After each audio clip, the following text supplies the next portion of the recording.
Welcome to our channel. In this informative video we will show you how to repost an Instagram story on your story.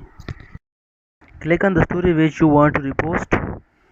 So I want to repost any of the random story, so I select that one. To repost story on your story, click on the three dots. There is no specific option of reposting, so we use in a third party app for this.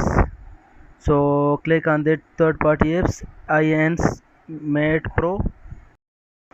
Here we paste a link of this story which we want to repost. So copy the link of this story and go back to the third party app Mate Pro. This app automatically pick all the stories related to this link.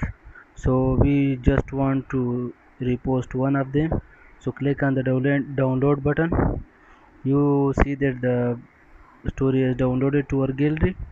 So go back to the Instagram app.